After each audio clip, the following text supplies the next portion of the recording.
그래서 요번에 저희가 강의 주제를 이렇게 캐대언에 나오는 호랑이가 지금 굉장히 유행이지 않습니까? 그래서 호랑이에 관한 말씀을 해 주십사 해서 오늘 이렇게 강의가 시작되는 겁니다. 그럼 여러분 박수로 우리 정정모 교수님 박수 주시겠습니다. 우리 저 기수님들이 제일 열광으로. 네, 감사합니다. 네. 이렇게 또 멀리 이렇게 초대해 주셔가지고 박사님이 캐대언에 있는 이제 까치호랑이로 강의해달라고 하셨는데 지금 뭐 워낙 이제 세계적으로 뜨겁기 때문에 아마 지금 요 갑자기 이제 이런 호랑이 강의가 많이 늘었어요. 예전에는 책거리 강의를 그렇게 해달라고 했는데 요새는 이제 압도적으로 이제 호랑이 강의인데 여러분에게 이제 이 두 그림을 뭐 보여드리면서 한번 여쭤볼게요. 두 그림 중에서 세계적으로 뜨는 그림이 어떤 겁니까? 하나는 왼쪽은 여러분들이 아마 많이 그려보셨던 김홍도의 이제 송암맹어도고 오른쪽은 까치호랑이에요. 어떤 그림일 것 같아요? 단연 까치호랑이에요. 근데 우리가 이걸 통해서 제가 오늘 무슨 얘기를 하려고 그러냐면은 그림 너무 잘 그리려고 그러지 마세요. 그림 아무리 잘 그려봐야 그건 쟁이만 되고 이거 오른쪽에 그 미나 까치호랑이처럼 그 재미있고 그리고 또 귀엽고 이렇게 이제 캐릭터화해서 그려야 아마 세계적으로 뜰 수가 있어요. 그리고 오른쪽에 있는 까치호랑이가 지금 이제 유행하고 있는 캐대언의 그 머피의 바로 그 원조격이 되는 겁니다. 근데 이제 우선은 제가 어떤 사람인지를 한번 소개를 해드리겠는데 저는 호랑이 등짝을 타본 사람입니다. 혹시 여러분 이런 경험 있는 분 있으세요? 제가 작년에 이제 우연히 어느 집에 이제 조사하러 갔는데 이게 진짜 호랑이에요. 근데 저보고 이걸 타보라는 거예요. 그러면 운이 좋을 거라는데 좋은 일이 조금씩 생기는 것 같아요. 그래서 하여튼 저는 이런 사람입니다라는 거를 먼저 기선제압용으로 여러분에게 보여드립니다. 제가 이제 예전 이것도 꽤 오래됐습니다만 차이나 클래스에 이제 강의를 했을 때 그때 BTS가 솔직히 누군지는 몰랐어요. 몰랐는데 이제 PD가 BTS의 이제 그 비디오를 보면은 미나와 호랑이가 나오니까 앞에서 그 얘기를 해달라는 거예요. 그래서 시키는 대로 그대로 했더니 그 다음에 이제 난리가 난 거예요. 왜냐하면 이제 우리 딸이 친구들이 BTS를 검색하는데 정병모가 예전에 연관 검색어라는 게 있었거든요. 연관 검색어로 막 10위 안에 뜬다는 거예요. 그래가지고 그 PD 시키는 대로 해가지고 BTS 덕분에 갑자기 유명해진 그런 일이 있습니다. 근데 이제 단연 이제 요새 글로벌하게 이제 인기를 끄는 거는 캐대언의 이제 머피죠. 그 머피는 이제 미나 까치호랑이고 그것 때문에 요새 이제 서울에 특히 그 성지들이 몇 곳이 생겼어요. 그래가지고 그 성지들에 보면은 외국 사람들이 정말 어마무시하게 와요. 그리고 이제 경복궁 같은데 또는 박물관 같은데도 보면은 거의 이제 한 3분의 2가 외국 사람이 아닌가. 우리나라에 이렇게 외국 관광객들이 많이 온 적이 있는가 하고 이렇게 깜짝 놀랄 정도로. 그리고 여러분이 또 너무나 잘 아시다시피 국립중앙박물관이 600만으로 해가지고 세계 3위잖아요. 그런 놀라운 일이 기적이 바로 이제 그 미나 까치호랑이. 그 하나, 그거를 우리가 이제 캐릭터한 캐대언 머피로부터 이렇게 시작이 됩니다. 그래서 이제 바로 이제 이 주인공이 이겁니다. 근데 이제 여러분들이 막 이거 열심히 베껴 그리는데 나중에 대통 저작권에 혼날 수가 있으니까 가능하면 베껴서 그리지는 마세요. 그냥 집에서 그냥 취미생활을 하지만 어디다가 공개는 하지 마세요. 지금 인기를 끄니까 가만히 있지 어느 순간에는 아마 이제 돈 달라고 아마 청구서가 날라들 겁니다. 왜냐하면 요새 저작권이 되게 무서워요. 네. 근데 이제 우리가 그 캐대언의 그 머피라는 거를 우리가 어떻게 이해해야 되느냐. 우리가 전통적으로 우리가 특히 이제 현대에는 캐릭터 시대예요. 캐릭터인데 동물 캐릭터 시대예요.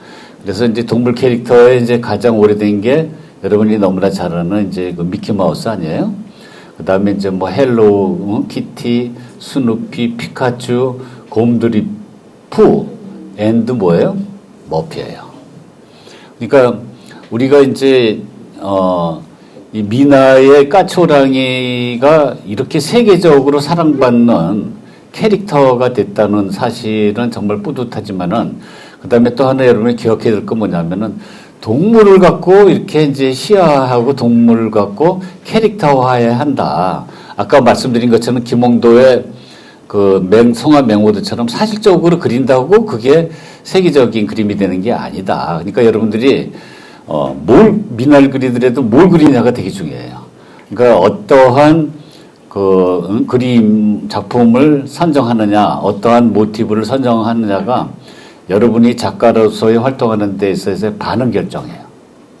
그래서 똑같이 모사를 하더라도 뭘 모사하느냐에 따라 가지고 여러분이 세계적인 작가가 될 수 있고 안 될 수 있고 그래요.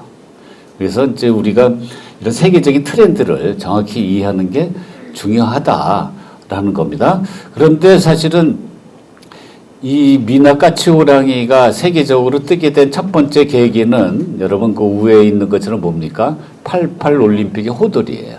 그러니까 1988년도에 그 처음으로 우리나라의 이미지를 갖고 세계적으로 이렇게 알릴 수 있는 이런 기회가 처음 있었죠. 우리가 그 당시 뭐 세계화라든가 뭐 글로벌이라는 건 입에 담지도 않았던 그런 시기입니다만은 호돌이가 어떻든 간에 세계적으로 알려졌는 우리를 대표하는 캐릭터가 됐는데 이 캐릭터가 왼쪽에 있는 바로 까치호랑이인데 놀랍게도 이 까치호랑이가 어디서 수집을 한 거냐면 그 조재형 선생님 아시죠?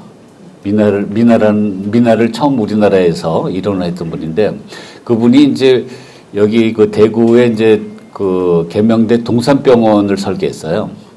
설계를 하면서 이 지역에 예전에는 그 당시만 하더라도 70년대만 하더라도 너무 잘 살았습니다. 대구가. 대구가 잘 살아가지고 온갖 그 골동들 또는 이제 미나 이런 것들이 주로 여기 좋은 것들이 많았는데 그때 산 거예요. 그때 거의 뭐 거저 내 보기에는 돈 주고 샀나 할 정도로 왜냐하면 20세기 전반 그림이거든요.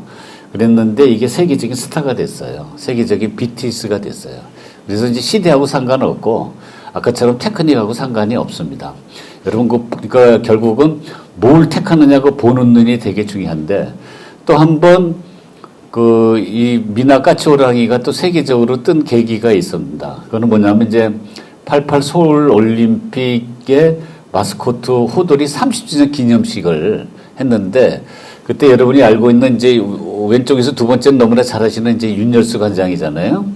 그리고 또 이제 그 세 번째는 이제 그 김호. 오늘 김호라는 이름을 꼭 기억을 해 두셔야 돼요. 이분이 호돌이 저기 디자이너예요. 그 다음에 이제 왼쪽은 이향규 서울대의 교수인데 네 사람이 의기투합해가지고 평창 동계올림픽도 호랑이를 해야 된다. 사람들이 이제 뭐라고 질문하냐면 아니 88 올림픽에도 까치호랑이 갖고 했는데 왜 또 호랑이냐. 그래서 이제 내세운 게 뭐냐면 백호다.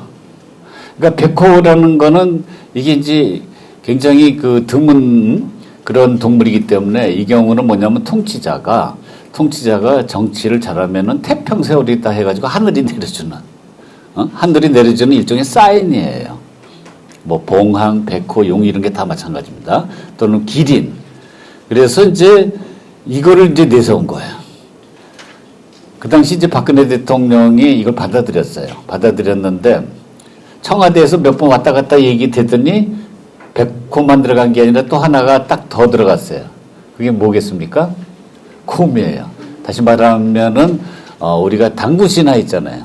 당군 신화에 이제 곰과 호랑이 해서 호랑이는 수호랑 그 다음에 이제 곰은 반답이 이렇게 된 거예요.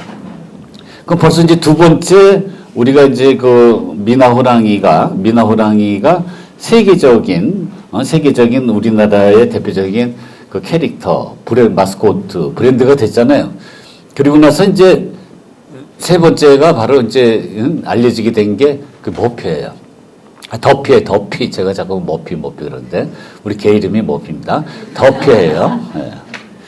그랬는데 또 최근에 그 미나 또 까치호랑이 갖고 세계적인 작가가 된 사람이 있어요. 이두원. 지금 여러분 그 현대화랑에서 엄청나게 지금 큰 미나전 하는 거 아세요?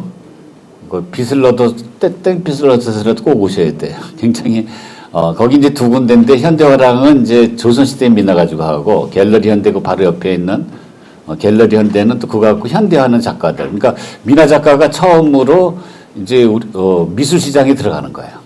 프로가 되는 굉장히 그런 획기적인 일이 지금 벌어지고 있어요. 그러니까 여러분들도 프로가 될 수 있어요. 밤낮 돈만 내고 취미생활하고 뭐 이런 게 아니고 이제는 작가도 될 수가 있다. 근데 이 사람은 세계적인 작가가 된 사람이에요. 근데 그 뭘 갖고 왔냐면 지금 여러분 보시다시피 우리나라 뭡니까? 미나 까치호랑이에요. 까치호랑이 갖고 세계적인 작가 됐는데 그게 언제냐면은 바로 9월 달에 뉴욕에 있는 그 아모리 쇼라고 여러분 이제 세계에 그 두 개의 이제 그 유명한 미술 시장이 있습니다. 그 프리즈, 그 다음에 이제 바젤 두 개가 이제 세계적으로 유명한 미술 시장인데 프리즈에서 운영하는 미국의 아트 마켓이에요. 근데 어느 날 갑자기 이 친구가 이게 뭐냐면 뉴욕타임즈예요. 뉴욕타임즈의 위크엔드 아츠라고 주말판에 요 세 개의 그림 있잖아요. 얼굴 자기가 이렇게 보여주고. 이게 본인 그림이에요.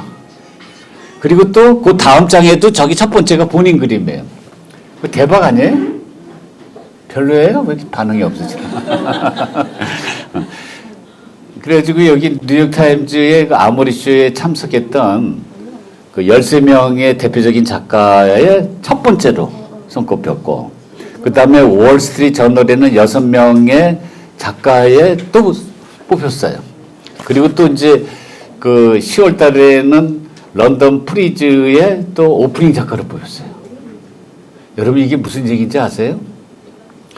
이제는 여러분들이 하는 그런 포크 아트, 이제 이런 미나와 같은 각 지역의 어떤 그 토속 미술을 갖고 동시대의 언어, 똑같이 모사하는 건 미술시장에는 안 받아줍니다. 그건 여러분이 이제 연습하시고 그거를 현대적으로 풀어가는 작가의 주목을 하는 거예요.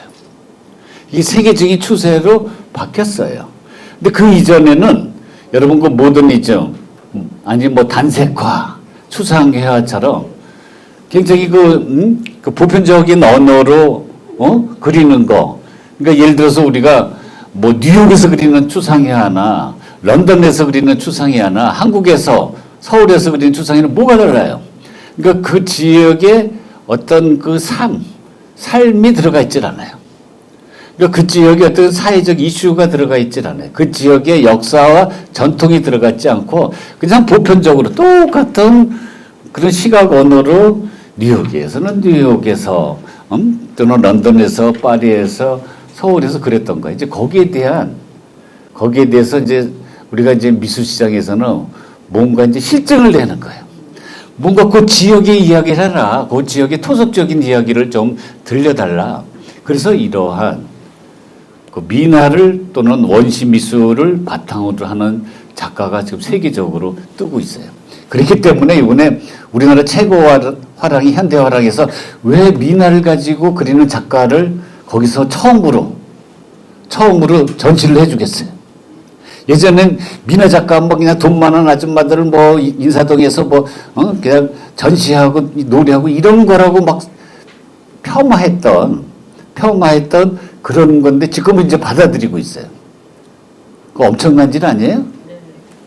좀 엄청난 일이니까 여러분들도 세계적인 작가가 될 수 있는 그런 가능성을 지금 갖고 있다는 얘기예요.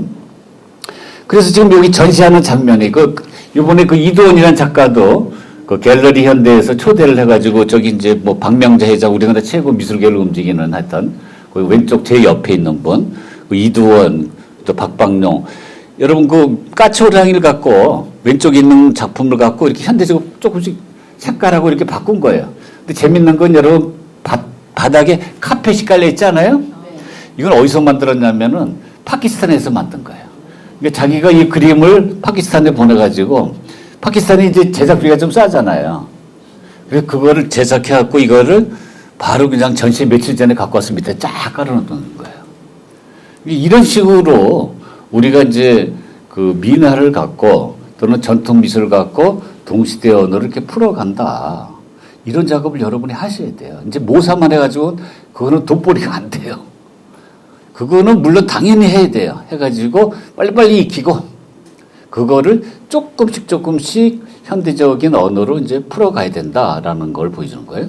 그렇다면은 이제부터 본격적인데, 그러니까 결국은 제가 지금까지 얘기하는 거는 우리 미술계의 BTS가 미나같이 호랑이였다라는 걸 첫 번째 얘기하는 거예요. 이해하셨어요? 두 번째는 뭐냐면, 그렇다 그러면 도대체 우리에게서 호랑이는 도대체 어떤 존재이냐. 우리가 호랑이가 제일 먼저 나온 거는 아까 그 수호랑 얘기했듯이 단군신화에서 나오지 않아요? 단군신화에서 호랑이와 곰이 사람이 되고 싶다. 그랬더니 그 환웅이 동굴에서 뭐하고 뭐만 먹고 견디라 그랬죠? 마늘하고 쑥이잖아요. 마늘하고 쑥을 100일 동안 견뎌라 그랬는데 곰은 견뎠죠. 근데 결국은 호랑이는 뛰쳐나오잖아요. 왜 뛰쳐나오지 아세요? 가장 유력한 사월은 뭐냐면 여기 있는 것처럼 담배 피러 나왔다는 거예요. 근데 어쨌든 간에 재밌는 건 뭐냐면 우리가 곰은 결국은 성공한 사람이고 호랑이는 실패자잖아요. 근데 우리나라 사람들이 좋아하는 거는 곰을 좋아하지 않아요. 왜냐면 곰에 대한 서사, 곰에 대한 이야기는 별로 많지가 않아요. 근데 호랑이에 대한 얘기는 너무 많아요. 그래서 우리가 채남선은 호당국, 호랑이 이야기 나라다라고 이렇게 얘기를 했어요. 그 정도로 우리가 호랑이 이야기가 많고 호랑이에 관한 그 역사도 많은 그런 나라입니다. 그래서 이제 우리가 이제 하도 호랑이를 좋아하다 보니까 그러니까 일본이 우리를 이제 식민지 지배하기 바로 직전에 1905년, 우리가 1910년에 이제 그 일본의 지배를 당하잖아요. 근데 그보다 5년 전에 일본의 이제 유명한 지리학자인 고토 분지로가 한반도는 토끼 같다 하고 비하한 거예요. 거기에 이제 민족주의자인 민족 그 역사학자인 채남선, 나중에는 뭐 친일파로 이렇게 바뀌었습니다만은 이분이 무슨 이게 토끼냐, 대륙을 향해서 포효하는 호랑이다 이렇게 얘기를 한 거예요. 이거 누가 그렸냐면 채남선이 그린 건 아니고 그 당시 이제 그림을 제일 잘 그리는 화가인 안중식, 심전 안중식에게 부탁해가지고, 그래서 우리가 한반도의 형상을 두고 서로 이렇게 날카로운 신경전이 왔다 갔다 한 거예요. 그러면서 이제 채남선이 그러다 보니까 이제 결국은 일본에서는 우리가 한국 사람들이 호랑이를 어떤 한국의 정기로 생각을 하니까 아예 호랑이를 멸종하자 해가지고 해수 구제 정책이라는 걸 있는데, 그게 뭐냐면은 우리가 뭐 민족 정기인 호랑이를 말살한다 그러면 우리가 반대할 거 아니에요. 그래서 사람을 해치고 동물을 해치는 해로운 동물을 그거를 없앤다 해가지고 일본하고 우리나라의 유명한 포스트를 동원해가지고 다 그거를 잡아들이는 거예요. 다 잡아들이는데 여러분 왼쪽은 제가 이제 경주대학교에 있었는데 그 바로 여러분 이제 그 불국사역 와보신 분 있으세요? 거기 되게 그 일제시대 때 역이라서 되게 정치가 좋은데 조그만 역이에요. 그 불국사역 그 부근의 앞에 그 산에서 마지막 잡은 거예요. 그 정책에서. 그래서 이러한 예를 들어서 뭐 여기 1918년만 하더라도 범이 뭐 19마리, 표범 저기 이런 3마리 곰을 엄청 많이 잡았네요. 등등등등 이렇게 이제 잡은 거예요. 그때 이제 민족학자인 채남선이 뭐라 그랬냐면 그 호랑이에 대한 이야기 나라, 호당국이라고 얘기하면서 우리에게 민족 정기를 막 일깨우는 거예요. 중국을 봐라. 중국은 그 당시 이제 동물로 비하는데 용이 대표고, 그 다음에 이제 인도는 코끼리고, 이집트는 사자예요. 그 로마는 일인 것처럼 조선, 한국은 호랑이다. 그러면서 뭐냐면 조선에서 신성한 동물은 첫째가 호랑이고, 호랑이는 또 조선의 가장 큰 최대의 동물이고, 또 조선인의 생활에 영향이 크니 그 중에 호랑이가 나는 신화, 전설, 동화 이런 거는 설화생에서는 조선이 최고다. 그래서 호당국이다. 호랑이 이야기 나라다. 근데 여러분들도 아마 우리나라 사람은 어렸을 때 할머니 어떤 저기 무릎에 또는 할아버지 무릎에 또는 어머니 품 안에서 호랑이 이야기를 어떤 형식으로든지 듣고 자라거든요. 그래서 호랑이에 관한 이야기, 호랑이에 관한 문화, 호랑이에 관한 그림이 세계에서 가장 풍요로운 곳이 호랑이에 관한 상상력이 가장 발달한 나라가 한국이고 조선이에요. 그런 데서 결국은 여러분 머피가 아니라 더피가 세계적으로 이렇게 유행하는 거는 너무나 당연한 거죠. 그냥 맨 땅에서 해당하는 일은 세상에 없거든요. 그러한 풍요로운 어떤 광맥 속에서 우리가 이제 세계 사람들이 좋아하는 더피라는 캐대언의 이제 그런 까치호랑이가 나온 거예요. 그런데 호랑이에게 우리에게 이로운 동물은 아니죠. 여러분 호환이라는 얘기 들어보셨어요? 지금 이제 호환에 대해서 그 프랑스 신문에서 호환의 장면을 보여주는 거예요. 조선의 어느 집에 호랑이 2마리가 다 침입을 해서 그 왼쪽에 있는 그 호랑이 한번 보시겠어요? 거기에 있는 그쪽에 이제 그 주인, 그 아범의 목을 확 물은 거예요. 호랑이는 바로 목을 물어요. 그 다음에 이제 오른쪽은 그 집에 그 아들이죠. 아들을 지금 자꾸 막 나가려고 그러는데 그 사이에 할머니가 두 손을 막 모으면서 살려주세요 하면서 하늘에 막 기도하는 거 보입니까? 그리고 할아버지는 벽에 막 붙어가지고 어쩔 줄 모르고 그리고 또 이제 그 아래에 있는 그 어머는 뭡니까? 우리 아들 살려달라고 그냥 크게 소리치고 있어요. 이게 호환이에요. 그래서 우리가 호환 때문에 많은 사람들이 세상을 떠나는데 그러다 보니까 중국 사람들이 우리 보고 뭐라 그러냐면 조선 사람들은 일생의 반을 호랑이에 물려가지 않는데 애쓰려고 소비하고 나머지 반은 뭐예요? 호환 당한 사람 조문 가는데 쓴다. 그러니까 중국 사람 눈에는 우리가 온통 호랑이 때문에 사는 그런 민족으로 보이는 거예요. 이게 호환이에요. 그래서 여러분이 아마 이거 기억날 거예요. 조선 호환 마마보다 무서운 불법 비디오라고. 한 10여 년 전만 하더라도 우리가 비디오 가게에서 이거 빌리면 첫 장면이 이거잖아요. 근데 이게 엄청난 과장이에요. 호환은 당하면 죽잖아요. 근데 여러분 야동 보고 죽었다는 사람 보셨어요? 네.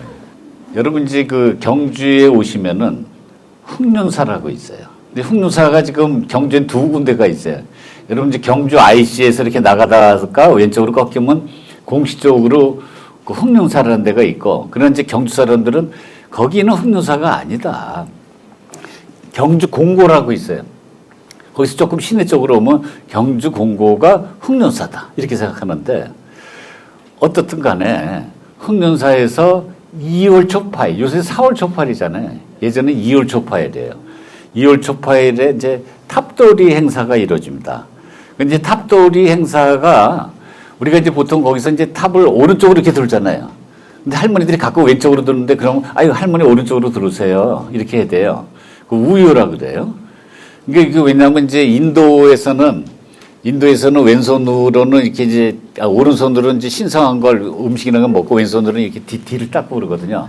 그런데 왼쪽으로 들면은 왼손이 이게 이제 탑이라는 게 부처님의 무덤인데 부처님 몸에 닿기 때문에 꼭 오른쪽으로 이렇게 돌게 돼 있는데, 그게 또 그 2월 초파일에 탑돌이가 경주에 있는 젊은 남녀들의 데이트 장소예요. 소원도 빌지만 데이트 장소예요. 그래서 처음에 이제 아까 김현 기억나세요? 그 디자이너. 김현이라는 그 사람은 상관없는데 하여튼 김현이 똑같은 이름입니다만 김현이라는 총각이 탑을 막 도는 거예요. 한참 돌다 보면 그 뒤에 이제 또 아주 굉장히 이쁜 처녀가 막 따라 도는 거예요. 그럼 따라 돌면 어떻게 됩니까? 서로 눈이 맞아요. 눈이 맞으면은 그 원나잇 스테이라 그래요? 하룻밤 자는 거예요. 야합을 하는 거예요. 야합을 하는데 결국은 이제 김현이라는 총각이 그 이쁜 처녀하고 그런 하룻밤 잤으니까 책임감이 있으니까 너희 집에 가보자 그랬더니 한사코 안 된다는 거예요. 그럼에도 불구하고 갔더니 알고 보니까 거기에 뭐냐면 호랑이 소굴이에요. 그러니까 호랑이가 처녀로 둔갑을 한 거예요. 그러니까 조금 있다가 오빠 호랑이 두 마리가 세 마리가 딱 오는 거예요. 오더니 아니 무슨 사람 냄새 난다 하면서 잡아먹으려고 하니까 거기에 이제 김연과 하룻밤을 잤던 그 처녀가 뭔가 이제 제안을 하는 거예요. 아니 오빠들 때문에 지금 신라 그 경주에는 방이 붙었다. 호랑이가 막 사람을 잡아먹으니까 이제부터 그 호랑이를 잡으면 높은 벼슬을 주겠다. 그래서 내가 대신 오빠 대신 죽겠다. 그 대신에 자기 남자친구 김연은 풀어줘라. 그렇게 했어요. 그래가지고 결국은 어떻게 되냐면 여긴 것처럼 자기가 자살한 거지만 김연이라는 총각의 칼에 잡힌 것처럼 이렇게 연출하고 죽었어요. 그래서 김연이 굉장히 황당한 일 아니에요. 그래가지고 높은 벼슬을 받았고, 그리고 또 이제 처녀를 위해서 절을 지어줍니다. 여러분, 그 혹시 경주에 오시면 황성공원이라고 있어요. 거기 뭐 활터도 있는데, 거기에 보면 호원사라는 절이 있습니다. 그리고 이제 지금은 보면 슬레이트 집으로 돼 있지만은 거기에 밑에 있는 기단은 이게 신라시대 거예요. 그리고 또 여기 그 신라시대 때 탑을 좀 장독대로 쓰고 있잖아요. 내가 몇 번 이거 사진에 올렸더니 지금 깔끔하게 정리됐어요. 예전의 모습인데. 그래서 결국은 호랑이 처녀와 그 김연이란 총각의 애틋한 러브스토리가 깃든 곳이에요. 그러니까 결국은 호랑이가 사람도 잡아먹지만 또 사람하고 뭐예요? 사람도 나눠요. 그런 존재.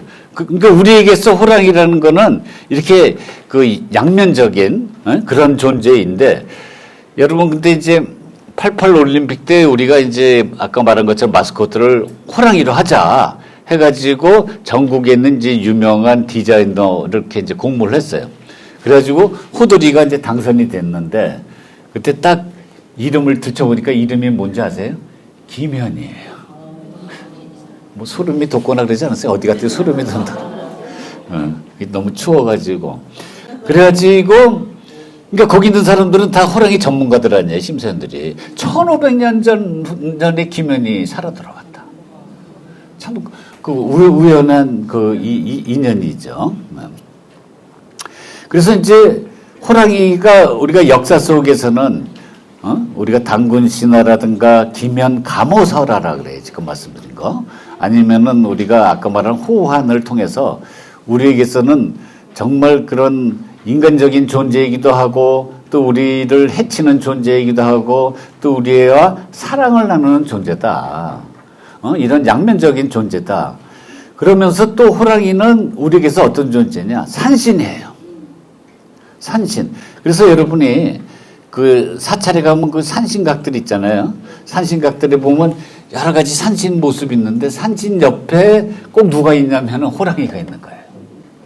그러니까 산신의 어떤 동반자처럼 그려지는 거예요. 여러분 왼쪽 위에 있는 산신도는 산신이 호랑이를 어떻게 합니까? 말처럼 타고 있어요. 그 다음에 그 옆에 오른쪽은 뭡니까? 호랑이를 어루만지고 있어요. 그리고 왼쪽 아래도 어루만지고 있고, 그리고 또 오른쪽 아래에는 뭡니까? 그냥 호랑이와 같이 있어요. 그런데 아주 이런 관계도 있어요. 이건 뭐냐면 산신이 호랑이를 타고 있죠. 탄 것까지는 좋은데 여러분 그 발이 어디에 있나 한번 보세요. 호랑이 머리에 있어요. 더러운 발이. 그래가지고 지금 이런 모습까지 있지만, 그러나 우리가 호랑이하고 산신의 관계를 가장 상징적으로 보여주는 민화가 하나 있습니다. 이게 뭐냐면 북한의 그 사찰에 있던 그림입니다. 사찰에 있는 그림인데 여기 보시면은 산신 몸에서 호랑이 나오지 않아요? 호랑이 몸이 결국 산신 되지 않아요? 결국은 호랑이 리콜은 뭐예요? 산신이다 라는 그런 메시지를 이러한 그 이미지를 통해서 보여주고 있는 거예요. 그런데 이거는 민화풍으로 그랬어요. 그래서 우리가 보통은 산신도를 되게 어떤 식으로 그리냐면은 여기 오른쪽에 보시는 것처럼 되게 사실적으로 그립니다. 생동감 있게 그립니다. 그리고 왼쪽은 민화풍으로 그린 거예요. 그런데 아까도 말씀드린 것처럼 오른쪽으로 사실적으로 그리면 요새는 별로 재미가 없어요. 그러니까 그림 너무 잘 그리려고 그러지 말고 매력적으로 그리려고 애를 쓰셔야 돼요. 잘 그리면 그 장이에요.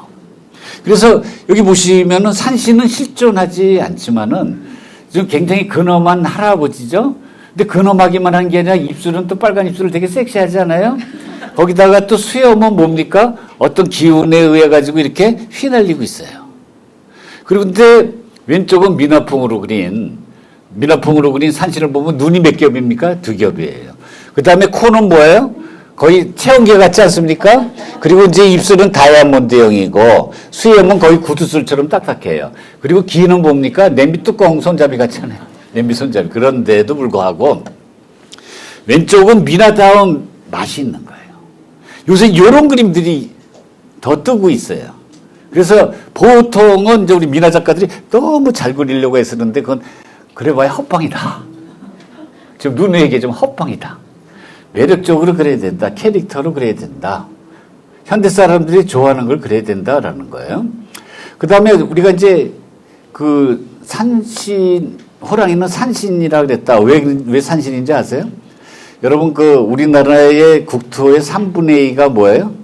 산이에요. 70%가 산이에요. 그럼 산에서 최고의 어떤 산에서 최고의 무서운 존재가 뭐예요? 호랑이잖아요. 그러니까 호랑이를 산신으로 우리가 이제 모실 수밖에 없는, 그래서 우리가 산신 신앙이 굉장히 발달한 거예요. 그런데 용과 호랑이가 지키는 과정, 이거는 굉장히 좀 우주적인 그런 재밌는 일이에요. 근데 여기서 여러분 여기 보시면은 그 워싱턴 DC의 이제 주미대한제국 공사관이에요. 여기 강임산 소장이 어느 날 이제 갑자기 저한테 이메일이 온 거예요. 여러분 그 태극기 위에 이제 조그만 그림 보입니까? 사진. 그걸 저한테 보내준 거예요. 보내주면서 나중에 제가 이제 그 저지 워싱턴 대학에 이제 강의 갔을 때 이분 찾아가고 이제 찍은 사진인데 그 전에 이메일로 보냈는데 요거예요. 이걸 확대했더니 이게 어딥니까? 광화문이에요. 광화문인데 광화문에 요 가운데 문이 있죠. 여기 좀 커서가 돌아가는 거 보입니까? 요 문을 확대해서 저한테 보내준 거예요. 이게 뭐냐? 도대체 이거 뭘 붙인 거냐? 이건 너무 쉬워요.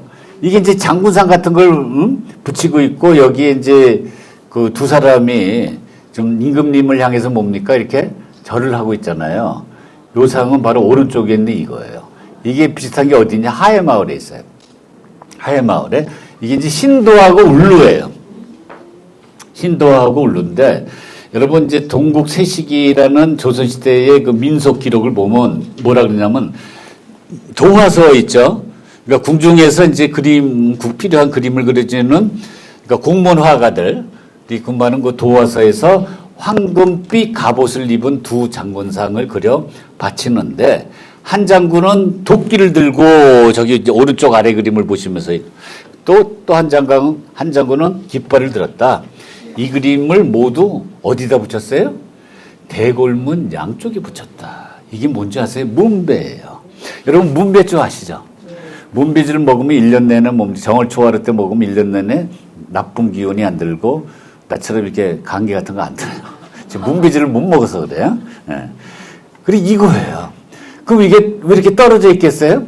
정월 초하루 때 붙이면은 떨어질 때까지 놔둬서 그래요. 이해하셨어요?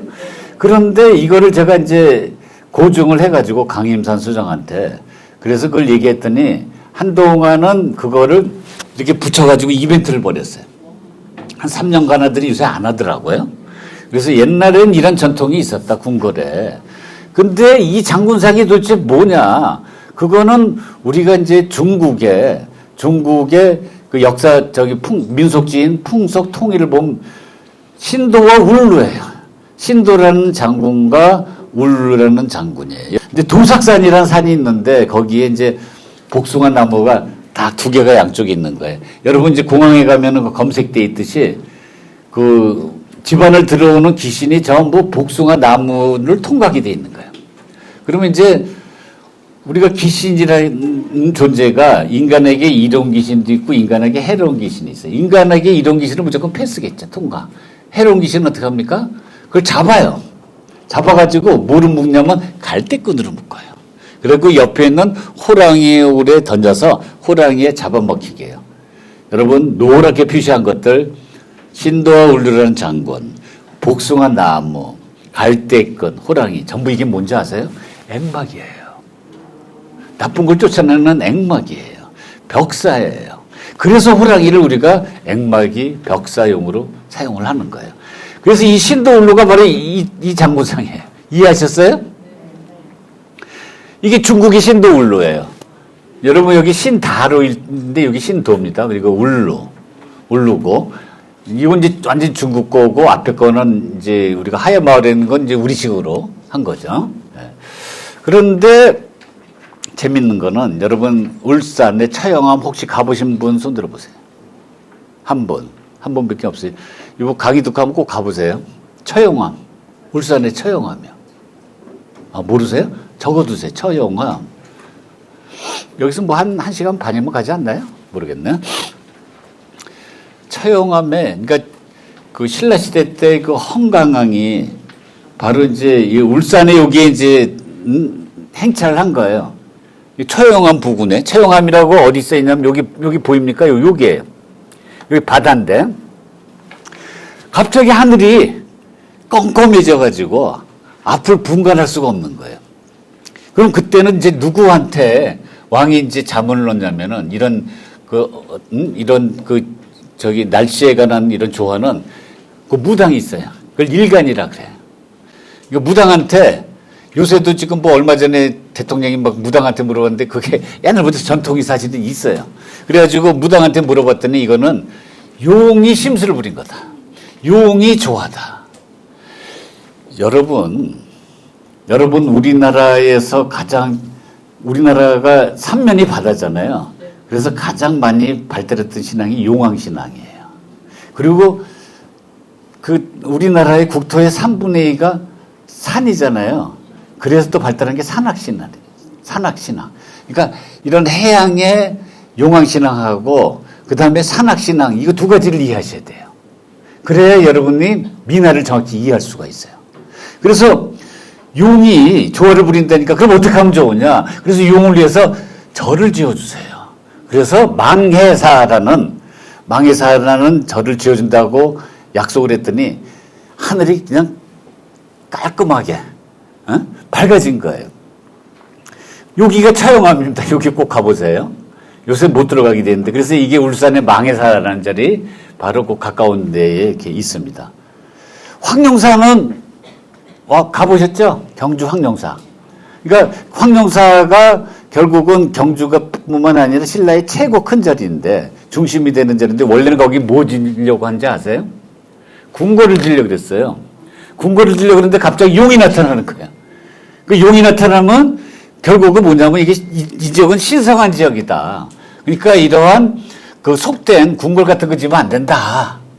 그래서 거기를 뭐로 져요? 사찰을 지은 거예요. 그래서 황룡사예요. 이해하셨어요? 그래서 그만큼 우리가 신라 문화, 여러분 이 대구도 신라 문화권에 있어요. 신라 문화를 이해할 때는 용왕신앙이 되게 중요합니다. 그래서 이제 용왕이 너무 좋아가지고 용왕의 아들들이 막 춤을 추는 거예요. 근데 용왕의 아들 중에 누가 있느냐? 그 유명한 처용이 있어요. 그래서 이제 처용을 경주로 보내겠다. 그래서 이제 헌강왕이 처용을 데리고 와가지고 그 당시 최고 이쁜 미스 대구가 아니라 미스 신라. 대구가 미인이 많이 나왔잖아요. 근데 미스 신라한테 장가를 보낸 거예요. 장가를 보내고 급관이라는 벼슬을 줘가지고 경주에 살아라. 이제 경주에 처용이 사는 한 동해안에 뭐가 없어요? 쓰나미가 없어요. 지진이 없어요. 그 다 용왕이 심술 부린 거라고 생각을 한 거예요. 그러니까 인질로 볼물에 어디 갖다 놓은 거예요. 근데 이제 처용한테 너무 이 미인하고 시집을 보냈더니 어떤 일이 벌어지느냐.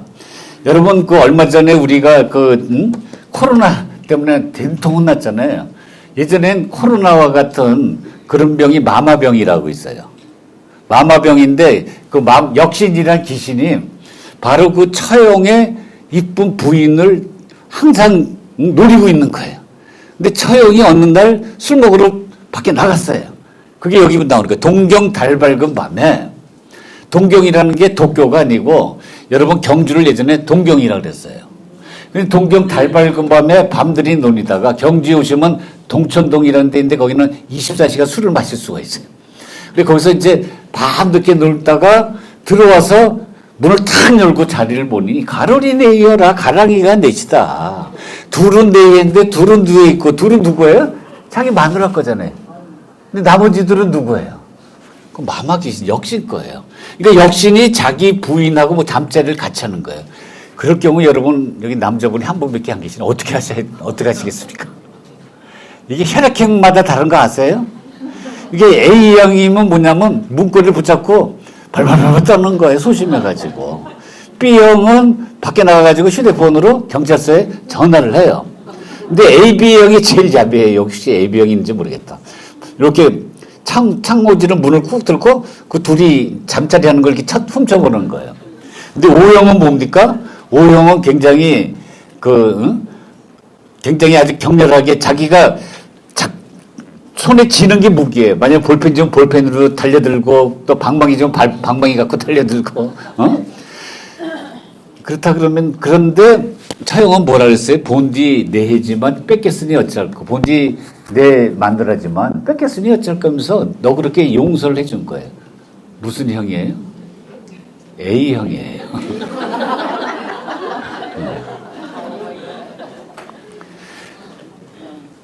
근데 너무 재밌는 게 뭔지 아세요? 그랬더니 그 역신이 마마 귀신이 그러니까 코로나 같은 마마 귀신이 거기 너무 감동한 거예요.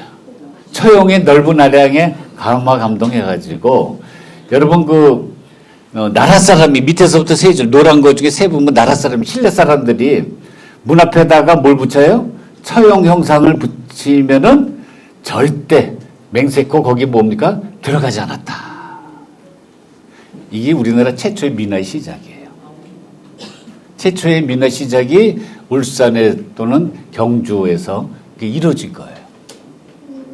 그래서 결국은 뭐냐면 문 앞에다가 처형상을 붙였는데 나라 사람들이 온 나라 사람들이 신라 사람들이 그 대구 포함이에요.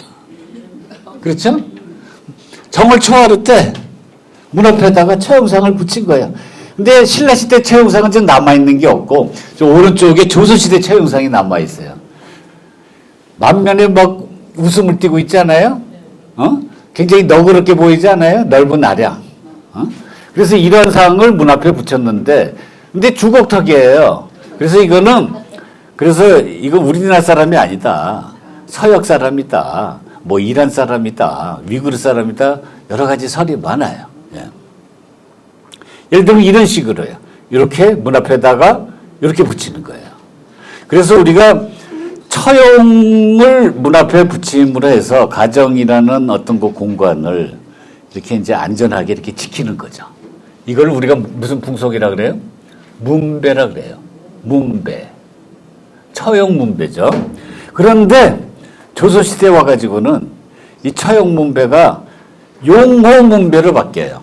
여러분 이런 그림은 이런 그 글씨를 많이 보셨을 거예요. 이거는 지금 이제 그 민속촌에서 제가 이제 찍은 겁니다만은 그 다이아몬드형으로 왼쪽 방향을 잘 보세요. 왼쪽은 호랑이, 호자.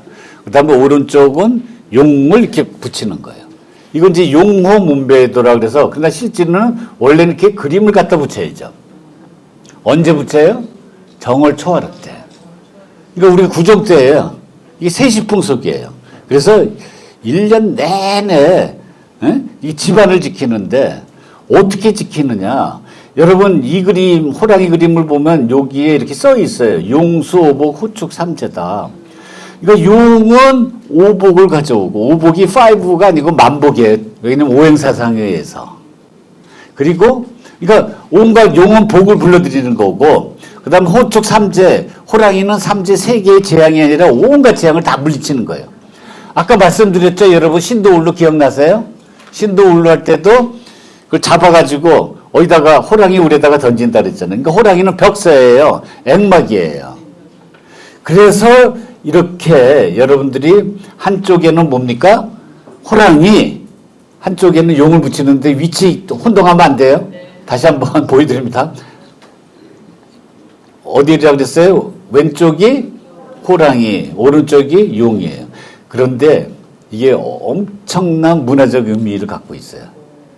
여러분, 호랑이는 산악신앙의 대표적인 영물 아니에요? 용은 뭐죠? 해양신앙이잖아요. 안 그래요? 결국은 산악신앙의 호랑이와 그 다음에 이제 우리가 해양신앙, 해양 문화의 용이 가정이라는 소우주를 지켜주는 거예요. 그래서 우리가 아까 여러분 도삭산에 보면은 복숭아 나무가 양쪽에 이렇게 있어가지고 거기에 이제 귀신 들어오면은 귀신 중에서 인간에게 이로운 귀신은 통과, 인간에게 해로운 귀신은 뭡니까? 막는다 그랬잖아요. 그랬는데 여기에서 누가 막고 있어요? 호랑이는 막고 용은 뭡니까? 좋은 거 가정으로 불러들이는 거예요. 제가 이제 그 신혼생활을 이제 서울에서 그 조그만 아파트 꼭대기에서 이제 신혼생활을 했는데 그때 이제 장모님이 서울 사람이에요. 장모님이 그 가시나무 아시죠? 엄나무. 우리 저기 삼계탕 할 때 넣는 거 엄나무. 그거를 이렇게 바구니에다 넣어가지고 갖고 오신 거예요. 그래가지고 아파트가 철물이잖아요. 근데 그 위에다 이렇게 막 다는가 그래서 또 제가 가서 이렇게 달았어요. 아니 어머님 왜 이걸 여기다가 달으세요? 그랬더니 나쁜 귀신이 이제 들어오다가 그 엄나무에 가시에 찔려갖고 도망가라고. 사실은 엄나무가 아니고 중국에서는 뭐예요? 복숭아나무예요. 아까 복숭아나무 얘기했죠? 그게 이제 우리나라 와가지고는 엄나무로 바뀐 거예요. 근데 이런 문화가 지금 우리가 계속 되고 있는 거예요. 이게 이제 민화의 시작이에요, 여러분. 엄청난 얘기를 좀 하고 있어요. 네. 그래서 이런 식으로 이게 세트를 이룬 그림들이 굉장히 많이 있습니다. 이게 다 뭐예요? 용호 문배도예요. 그런데 이 남아있는 게 별로 없어요. 왜 그런지 아세요? 대문에 붙이면은 아까 여러분 그 광화문처럼 1년 되면 뭐예요? 다 낡아버리잖아요. 근데 그 미사용만 남아있는 거예요. 미사용만. 그래서 이제 이런 그림들이 그 용호 문배도다. 그리고 이렇게 이제 우리가 보시는 것처럼 막 도시화된 그림이 있어요. 이런 그림들이 요새 아까 말한 것처럼 인기를 끄는 거예요. 사실적인 그림이 인기를 끄는 게 아니라 이렇게 패턴화되고 재밌게 해학적으로 된 이런 그림들이 세계화할 가능성이 상당히 높다. 이분이 조자의 용이에요. 근데 이분이 그 아까 말씀드린 것처럼 계명대 동산병원 하버드 대학을 나왔어요. 건축가. 근데 나중에 이제 민화연구자로 바뀌었습니다만은 계명대 그 건축가를 계명대가 아니라 계명대에 있는 동산병원을 이제 거기에 이제 설계를 하면서 대구에 좀 와서 사셨거든요. 여기서 좋은 민화들을 엄청 많이 수집해 갔어요. 그게 어떻게 보면 오늘날 이제 우리나라 유명한 그 민화 콜렉션 중에 하나입니다. 그게 대구에서 수집해 간 거예요. 처음에는 이분이 건축하려다가 민화를 수집하다가 민화 연구자로 바뀌어요. 그것도 대구 때문에 그런 거예요.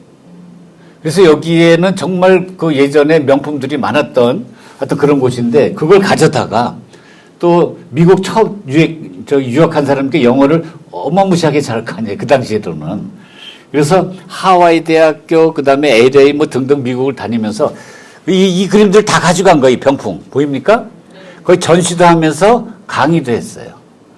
그랬더니 그 LA 타임즈에서 뭐라고 평을 했냐면은 그 조재룡 선생님이 했던 그 전시하고 강의를 듣고 민화라는 개념으로 본다면 너무나 뛰어난 그림들이다. 이것은 다른 나라의 명작들과 꼭 맞먹는 걸작들이다. 그런데 한국 사람들은 이런 명작들을 귀신쫓기에 대문짝에다가 걸고 살았다. 대단한 사람들 아니에요? 그게 뭐 덕피예요. 그래서 우리가 이제 범 내려온다라는 거 기억나시죠? 그걸 한자로 표현하면 출산호라 그래요.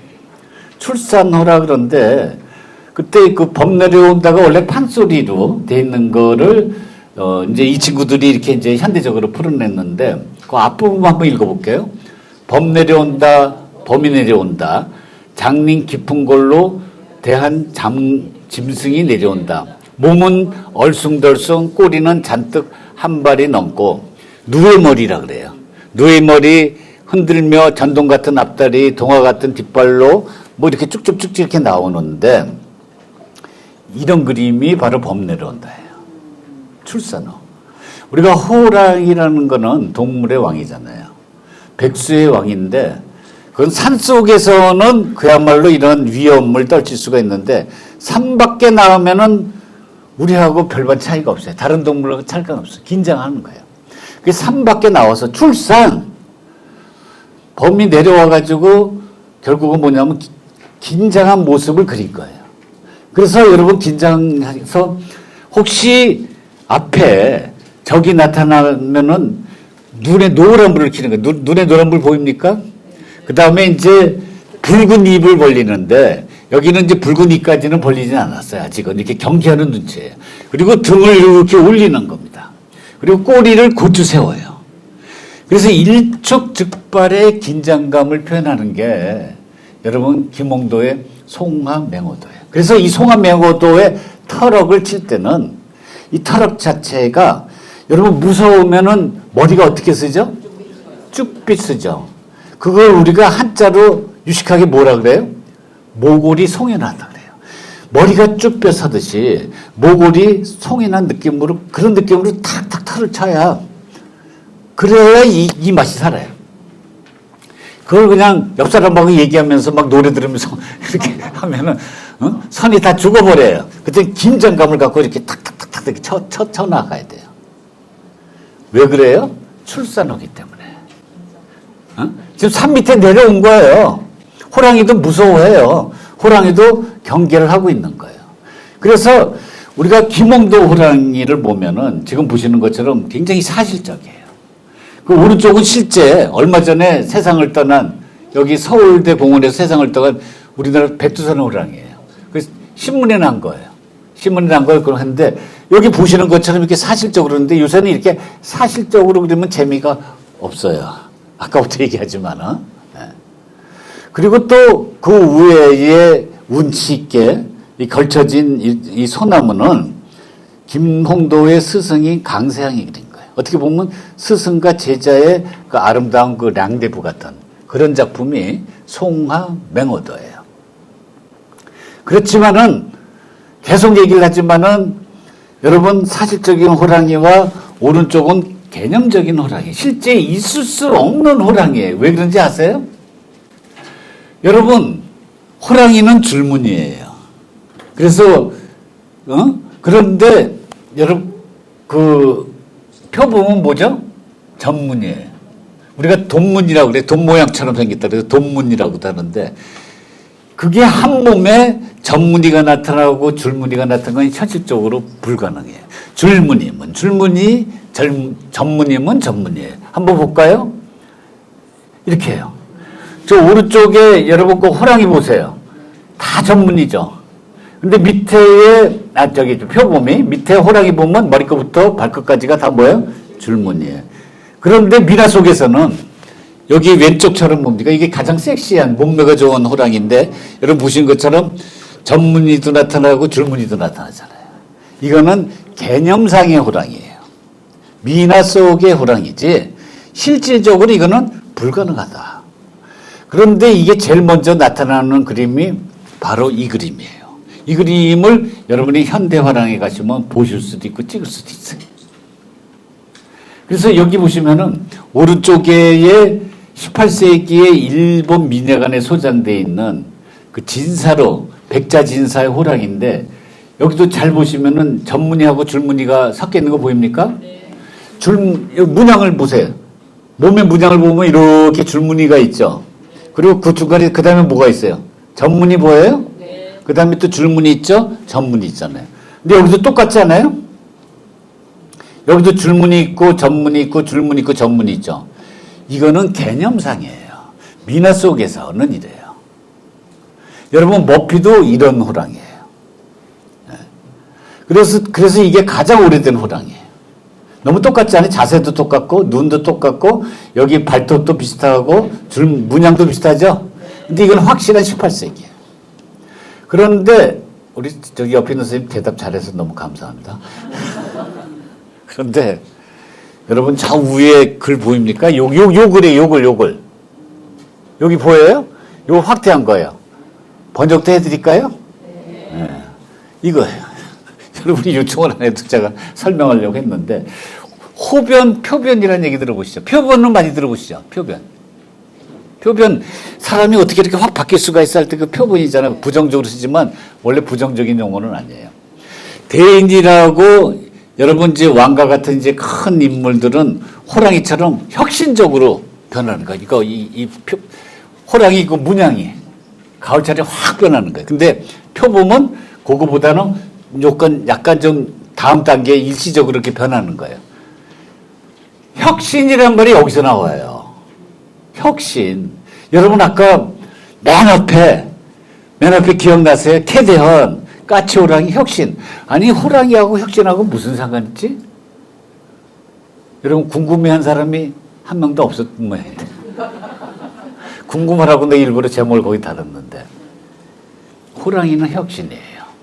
호변, 표변이에요. 그게 어디 나오나? 주역이 나와요.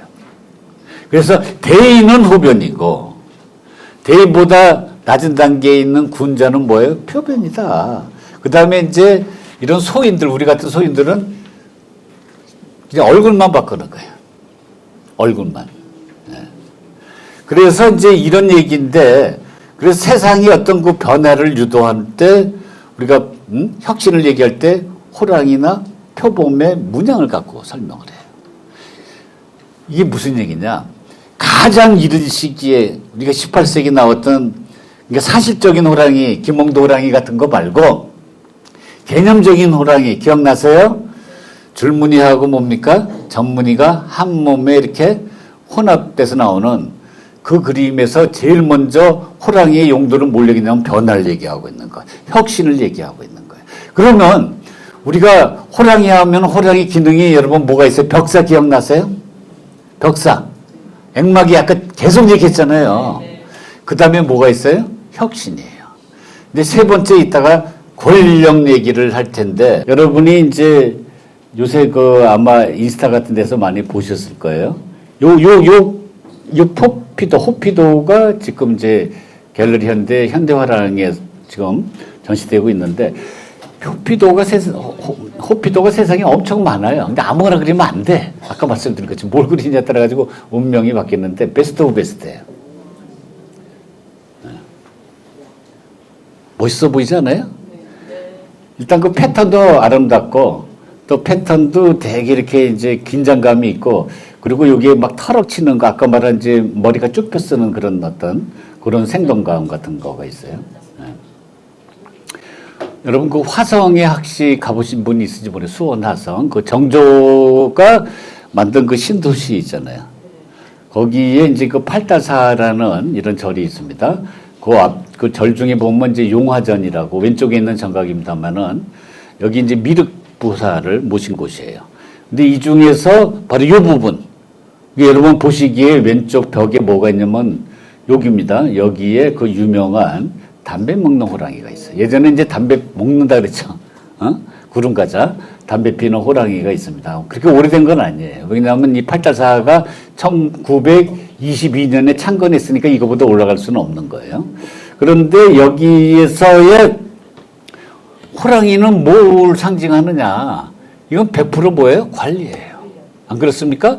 그러면 거기에 그 장죽이라는 건 뭐냐면 예전부터 양반이라든가 이런 관리들이 자기의 어떤 그 권력을 이렇게 표시하는 거예요. 이거는 혼자 팔보다 길어가지고 혼자 불을 못 붙여요. 그러니까 누가 이거는 이제 서빙을 해줘야 되는데 여기는 누가 서빙을 해주고 있습니까? 토끼가 해주고 있잖아요. 그렇죠? 그러니까 나는 이런 사람이다. 라는 거를 지금 보여주고 있는 장면이고 그 다음에 여기 또 오른쪽에 여기에 폭포를 보면 또 여자 거시기처럼 이렇게 생겨가지고 약간 좀 에로틱한 그런 면도 있어요. 이게 사찰에 이게 이제 그려진 건데 이 당시 서울하고 경기도 일대에 20세기 초반에 이런 그림들이 굉장히 많이 그려졌어요. 많이 그려졌는데 남아있는 거 2점밖에 없어요. 나머지는 다 털렸어요. 왜냐하면 이제 주지 스님이 이제 새로 부임하면서 이게 불교하고 무슨 상관이 있냐? 털어버려라 해가지고 다 날아갔어. 그러나 사실은 그게 아니에요. 왜냐하면 이게 이제 19세기 말 20세기 초에 그 불교계가 너무 이제 경제적으로 어려우니까 대중들의 어떤 취향에 맞는 그림들 미나를 많이 그려져요. 여러분 통도사 가보셨습니까? 통도사 우리나라 최고의 사찰임에도 불구하고 거기에는 호랑이 그림, 용 그림, 미나 그림이 잔뜩 있어요. 왜 그런 큰 사찰에서 호랑이 또는 미나를 거기다 그렸겠어요? 그거는 뭐냐면은 이제 대중들이 좋아하는, 대중들이 어떤 좋아하는 그림들을 막 그리기 시작하는 거예요. 그래서 아주 그 19세기라는 거는 그 사찰과 그 다음에 불교계와 미나의 정말 아까 말한 그 아름다운 랑데부의 어떤 시기였어요. 왜냐면 예전에는 이제 그 나라에서, 궁중에서 그런 어떤 사찰 경제를 유지할 수 있는 돈이 들어왔는데, 이제는 뭡니까? 조선 후기어에서는 그런 돈들이 안 들어오는 거예요. 숭여 불시되기 때문에. 그러니까 결국 누구한테 손을 내밀어야 돼요? 여러분들이에요. 그래서 가장 사찰에서 돈 많이 걷는 데가 어디냐면 명부전이에요. 명부전이 왜 그런지 아세요? 49제를 지내잖아요. 49제는 꼼짝없이 한 번 지내면은 요새 돈으로 2천만 원, 3천만 원 내야 돼요. 안 그렇습니까? 아닌가? 절마다 다릅니다. 아, 절마다 다르죠? 네. 근데 어떻든 간에 거기가 가장 그 사찰 경제를 유지할 수 있는 곳이기 때문에 명부전에 가면은 전부 미나로 그려진 경우가 많아요. 그 다음에 이제 여기 그 호렵도라는 것도 이번에도 이제 호렵도가 거기에 현대화랑이 전시되어 있는데 이거는 사실은 이제 이걸 얘기하면 또 되게 또 역사적인 유래가 깊어요.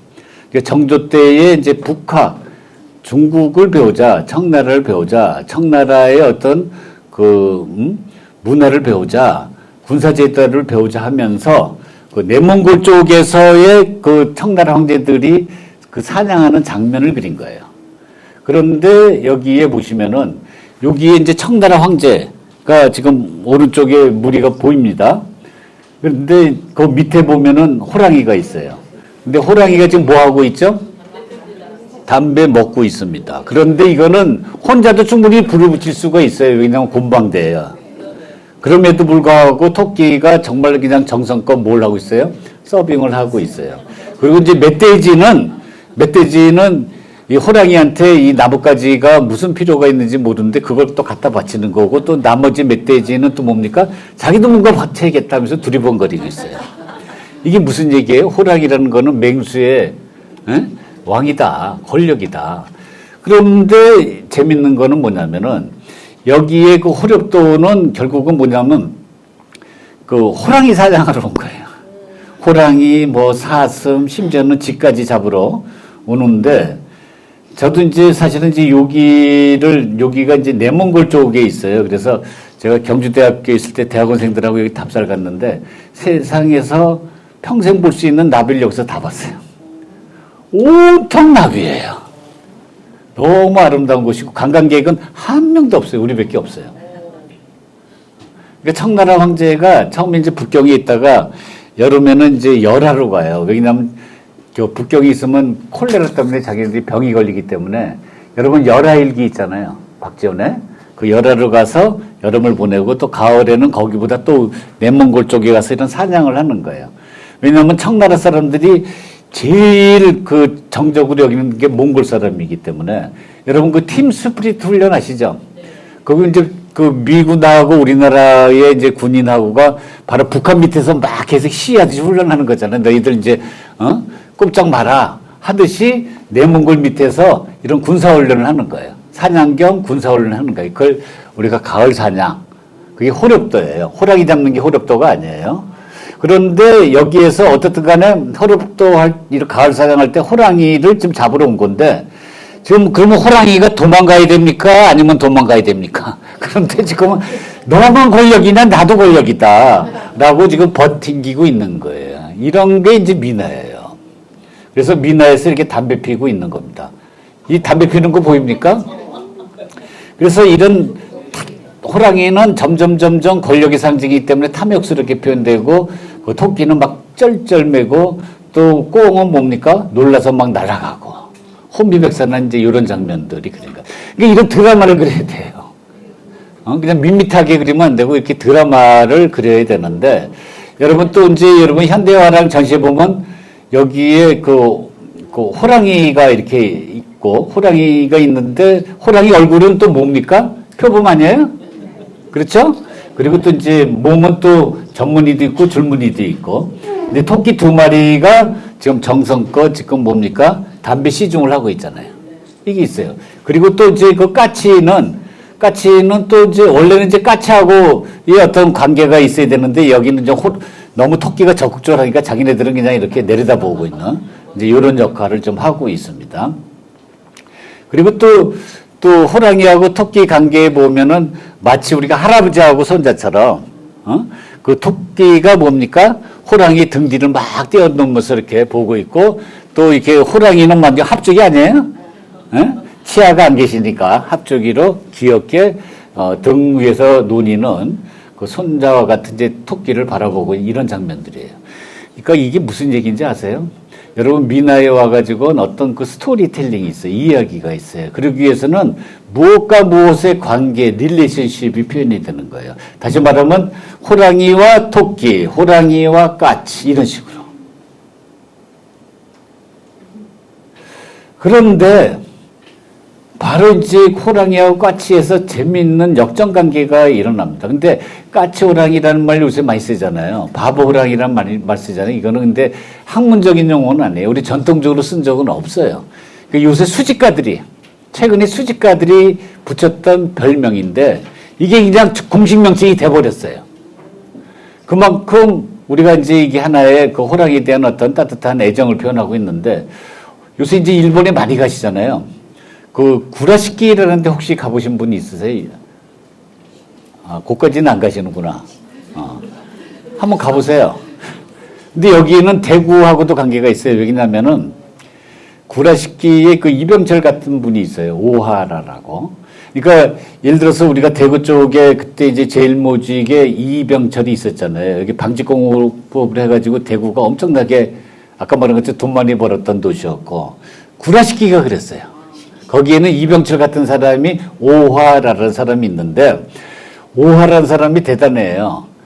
그때는 이제 지금은 뭐 IT를 해야 우리나라 최고 부자가 되지만 그 당시에는 방직을 해가지고 최고 부자가 돼가지고 자식들한테 한 푼도 안 남겨줬어요. 그래서 그 돈을 갖고 뭐냐면 여러분 여기 오하라라는 세계적인 미술관을 만든 거예요. 조그만 시골 도시. 그러니까 여러분 우리가 이제 양동마을 있잖아요. 하회마을 같은 그런 곳인데 일본의 최고 명소가 돼가지고 거기에 뭐가 어떤 역이 쓰냐면 신칸센역 우리로 말하면 KTX 역이 쓰는 거예요. 그 놀라운 일 아니에요? 물론 이제 거기에는 그 에도 시대 우리로 말하면 이거 우리 중세 마을이 어디 있어요? 양동마을, 하회마을이 중세 마을이잖아요. 그런 그 에도 시대 때 중세 마을이 있는 데다가 거기다가 오하라가 돈을 벌어가지고 최고 부자가 돼가지고 이런 현대미술관을 다 만들어 놨더니 관광객들이 끊임없이 몰려드니까 조그만 마을에 뭐가 생겼냐? 신칸센역이 생겼단 말이에요. 그런데 재밌는 거는 그 역 이름이 뭔지 아세요? 신구라시키 역이에요. 그래서 내 기분 되게 나빠서 왜냐하면 신경주역 기억나세요? 네. 아니 그거 왜 흉내내죠? 요새 이름 바꿨어요. 경주역으로. 예전에는 신경주역 있어요. 이게 신구라시키역처럼 일본식으로 했구나. 네. 그래서 여기에 이제 마치 우리가 이탈리아 베니스처럼 이런 운하가 있어요. 운하가 있고 거기에 이제 오하라가 이병철 같은 사람이 또 미녀관을 만들어 달라. 일본의 동경에 있는 야나기무리 씨가 이런 미나를 비롯하는 이런 민속품들을 모아놓은 미녀관을 만들지 자기네들도 하나 조그맣게 만들어 달라. 그러니까 오하라 미술관은 따로 있고요. 그때 이제 이 사람을 초대관장으로 모신 거예요. 토모무라. 근데 이 사람은 이제 동경에 있던 사람인데 이 사람이 부임하자마자 자기가 알고 있는 기업인이 갖고 있는 최고의 조선시대 미나 까치호랑이가 있는데 그분이 망한 거예요. 파산해가지고 그거를 저렴하게 구입하는데 바로 이 그림이에요. 이게 이제 2004년도인데 이때만 해도 제가 볼만 했었어요. 근데 이렇게 폭삭 늙어버렸어요. 그래가지고 제가 이제 이걸 갖고 일본하고 우리나라 최초로 해서 서울역사박물관에서 반갑다 우리 미나전 해가지고 처음으로 제가 기획해서 이 호랑이 그림을 갖고 온 겁니다. 근데 이 호랑이 그림이 왜 유명하느냐. 여러분 보시면 눈동자가 2개예요. 여러분 저기 그 어렸을 때 만화 그리잖아요. 애니메이션. 만화 그릴 때 보면은 빛나는 눈동자 이렇게 그리는 것처럼 눈동자가 2개인데 그런 의미는 아니고 왜냐하면 이게 눈동자가 호랑이가 액막이잖아요. 벽사잖아요. 눈동자를 2개를 그리면은 액막이 벽사 기능이 어떻게 되지? 2배가 되는 거예요.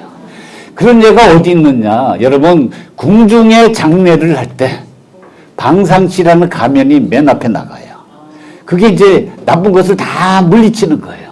그런데 이 방상시의 눈동자가 몇 개예요? 2개 아니에요? 아, 눈동자가 눈이 2개예요. 이해하셨어요? 네. 그런 의미예요. 그래가지고 처음에 이제 바로 이제 이 관장님이 세상에 눈동자가 2개인 호랑이가 있다. 이건 국보급 호랑이다 해가지고 그때 당시 유명한 일본의 신문 기자들 다 불러갖고 이렇게 이제 기자회견도 하고 그래서 그 다음 날에 국보급 호랑이 출연했는데 아직도 국보로 지정이 안 됐어요. 그런데 여러분 그 일본 민예관을 아까 본따서 오하라는 사람이 구라시키에도 우리 동네도 구라시키 민예관을 만들어주세요. 구라시키 민속박물관 같은 거예요. 근데 일본 민예관의 최고의 미나 까치호랑이에요. 여러분 보시면은. 물론 호랑이는 아니에요. 그런데 아까 말한 것도 통칭으로 호랑이라고 한다고 그랬습니다. 표범이잖아요? 그런데 여러분 잘 보세요. 호랑이가 백수의 왕임을 보여주기 위해서 여러분 일본말로 이빠이 아세요? 몸을 그냥 이빠이도 크게 한 거예요. 최대한으로. 그래서 한 5분의 4가 호랑이 아니에요? 5분의 4가 표범이 아니에요? 그것도 몸을 더 크게 하기 위해서 여러분 거기 높이 세운 꼬리를 안테나처럼 탁 접었어요. 그리고 그 구탱이에 뭘 넣습니까? 여러분 소나무를 넣었잖아요. 이게 미나예요. 미나는 그림이 작지만은 굉장히 임팩트 있게 표현하기 위해서 최대한으로 크게 이빨이 됐어. 최대한으로 크게 이렇게 확대해서 그리는 거예요. 근데 그 구석에 바로 누가 있어요? 까치가 있잖아요. 근데 이 호랑이가 까치를 구석에 몰아 세웠는데 까치가 놀랍게도 맞대응하고 있어요. 그걸 어떻게 알고 있어요? 꼬리를 세우고 있잖아요. 꼬리를 우리 여러분들도 반려동물 키울 때 꼬리 세우면 건드리면 안 되잖아요. 그럼 물어요. 이제 공격하겠다는 의사의 표현이고 그래서 여러분 그 노란 불을 켜고 빨간 잎을 벌려서 바로 그 까치를 위협함에도 불구하고 까치는 당당하게 맞대응을 하고 있어요. 그게 가능한 게 뭔지 아세요? 호랑이가 만약에 물면 날아가 버리면 그뿐이에요. 간단해요.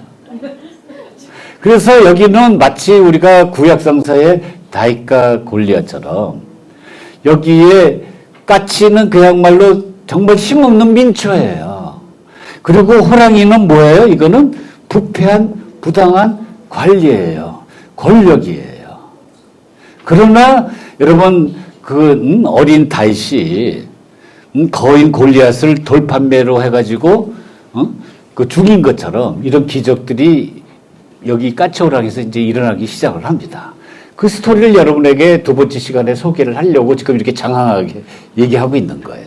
그래서 이제 이 호랑이 원래는 이제 표범이지만 지금 막 출근하고 있는데 뒤에 마누라가 뭐라고 잔소리를 계속 하고 있는 거예요. 그래 처음에는 그냥 세이 굿바이 안녕 하면서 이렇게 나갔는데 너무 속이 상한 거예요. 그래가지고 가다가 뭡니까 다시 뒤돌아서 획 돌아서는 거예요. 그래서 이렇게 돌아서면 어떻게 되죠?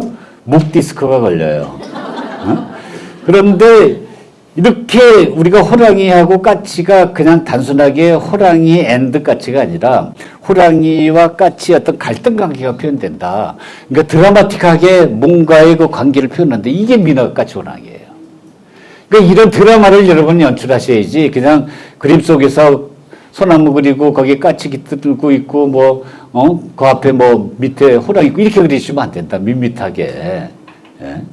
그래서 마치 그거는 우리가 조선시대의 그림들이 다 그래. 예를 들어서 지금 그 변상벽에 고양이도 보면 고양이가 뒤돌아 쓰는 그 표정, 그리고 또 그 나무 위에서 나무에 이렇게 매달려 있는 또 고양이가 내려다보는 표정, 이런 극적인 자세, 극적인 어떤 요 안에서 이야기, 이걸 그려내시라. 하실 수 있으시죠? 그 원리를 하셔야 돼. 그래서 이 호랑이를 보면은 원래는 이제 눈에 노란 불을 켜야 되는데 너무 여긴 뭡니까? 빨간 불을 켰어요. 거기다가 빨간 잎을 드러내고 심지어는 목까지 드러내고 있죠? 여러분 저기 송곳니까지 드러내서 그 까치를 위협하는데 까치는 오히려 뭡니까? 오히려 자기 막 코앞에서 그냥 막 맞대하면서 뭔가 조잘조잘거리고 있는 거예요. 그래서 이제 이러한 그 까치의 어떤 그 귀여운 항의, 그걸 막 놀래키려고 막 이렇게 장난스럽게 바라보고 있는 이런 모습, 되게 해학적이잖아요? 이런 게예요. 그러니까 여러분들이 이런 것들을, 좋은 작품들을 여기서 탁 고르셔갖고 이걸 살짝 변형시키면 세계적인 작가 되는 거예요.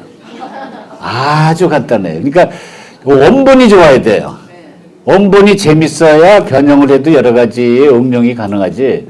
그 원본이 또 너무 많은 사람들이 하는 거 뻔한 거 하면은 재미없어요. 그죠? 그걸 잘 고르셔야 돼요. 그래서 이제 이 경우도 보면은 지금 등 뒤에 대고 지금 뭡니까? 그 부인이 되게 표독스럽게 막 이렇게 하고 있잖아요. 아마 까치 중에서 제일 표독스러워요. 그런데 여기에 그 호랑이를 보면은 마치 이거 별명이 피카소 호랑이에요. 왜냐하면 얼굴이 두 가지 시점이 공존하고 있잖아요. 예를 들어서 그 오른쪽에 피카소 그림을 보면은 그 왼쪽은 앞에서 본 눈이에요. 그러나 오른쪽은 뭡니까? 옆에서 본 거예요. 그러니까 두 가지 시점이 한 얼굴에 이렇게 공존하듯이 왼쪽에 있는 까치 호랑이도 보면 턱 있는 분은 옆에서 본 거예요. 그렇죠? 그런데 또 눈은 또 약간 앞에서 본 거예요. 이렇게 자유로운, 그러면서 이렇게 재밌는 그런 캐릭터가 이렇게 나오고 있고, 여기에 또 요게 신의 한 수잖아요. 그러니까 우리가 호랑이는 멍청해 보이지만 그러나 까치는 표독스럽게 하면서 뭔가 둘 간의 어떤 관계를 재미있게 이렇게 풀어나가고 있다라는 걸 보일 수가 있어요. 그 다음에 이제 여러분 그 해품달이라는 예전에 드라마가 있듯이 해품성도 있는 거 아세요? 해품성에 해를 품은 소나무. 해를 품은 소나무인데 재밌는 거는 여기에는 까치만 있는 게 아니라 또 뭐가 있어요? 까마귀도 있어요. 까마귀도 있고, 그 다음에 이제 여기에 보면은 줄무늬 기억나시죠? 거기다가 꼬리가 뭐를 표현됐어요? 남자 거시기처럼 표현돼 있잖아요. 발기하듯이. 약간 에로틱한 것도 있어요. 그러니까 뭔가 조금씩 이렇게 막 변형이 되어 있어요. 빅토리안 알버트 뮤지엄이라고, 이게 이제 혹시 여러분이 이제 런던에 가시면은 그 켄싱턴이라는 굉장히 중심가에 있는 박물관입니다. 여기는 이제 해가 지지 않는 나라를 이끌었던 그 빅토리아 여왕의 그 콜렉션과 그 남편인 그 알버트 공이 그 갖고 만든 이제 박물관이에요.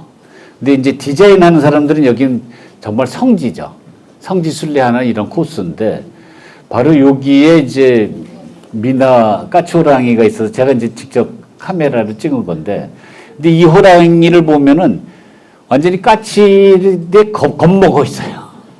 아마 겁먹은 호랑이 아마 이거밖에 없는 것 같아요. 그래서 호랑이가 있음에도 불구하고 존재감이 없어요. 왜냐하면 까치들이 나무에서 묻으니까 자기들끼리 막 조절되고 얘기하고 있는 거예요. 그래서 이제 우리가 호랑이하고의 그 까치의 관계가 점점 이제 역전의 관계로 바뀌는데, 결국은 어떻게 되냐면 호랑이가 낙마를 해요. 왜냐하면 호랑이는 표범은 안 그런데 호랑이는 백수의 왕임에도 불구하고 나무를 못 한대요. 표범은 탑니다. 그러니까 잘 구분해서 하셔야 돼. 예를 들어서 표범이 온다 그러면은 어떻게든 뭐 도망가야 되는데, 호랑이가 온다 그러면 나무를 타야 되는데, 표범이 온다는데 잘못 뒤해가지고 나무에 올라가면 물려 죽습니다. 근데 어떻든 간에 여기에서 떨어진 거예요. 떨어졌는데 그 떨어질 수밖에 없는 이유가 있어요. 그게 뭔지 아세요? 선글라스를 켰어. 거기다가 혀까지 내미는 걸 바보 호랑이라는 뜻이거든요. 이따가 나오지만. 그러니까 잘못된 선택을 한 거예요. 그런데 이제 다른 사람의 불행은 나의 뭐죠? 행복이잖아요. 그래서 여러분 보시면은 지금 저기 나비가 춤추는 거 보입니까? 그 다음에 이제 저기 까치 두 마리는 막 혀까지 표현돼서 깔깔대고 웃고 있는 거예요. 얼마나 그 호랑이한테 당했겠습니까? 그 부당한 권력, 세금도 많이 걷어가고, 그래서 이제 이거 막 즐거워하는 이제 이런 역전의 관계가 표현되고 그러다 보니까 심지어는 전기 맞은 호랑이에요. 그러니까 호랑이에 대한 분노, 그러니까 부당한 권력에 대한 분노를 이렇게 호랑이를 망가뜨려서 표현할 수 이렇게 표현한 거예요. 그래서 여기 보시면은 코가 없어요. 코가 없고 혀도 길게 내밀고 눈도 다이아몬드형으로 이렇게 바뀌는 거예요. 여러분 앞에 맨 처음에 보여드렸던 굉장히 위험 있어갖고 이빠이 데스 기억나시죠?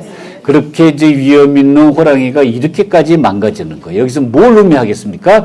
결국은 이런 부당한 권력은 깎아내리고, 그 다음에 이제 이렇게 그 민초에 이제 이런 힘없는 거는 뭐 푹 꺼진 것은 이렇게 메꿔서 평등한 세를 꿈꾸고 있다는 거가 우리가 미나 호랑이 속에서 이렇게 볼 수가 있는 거예요.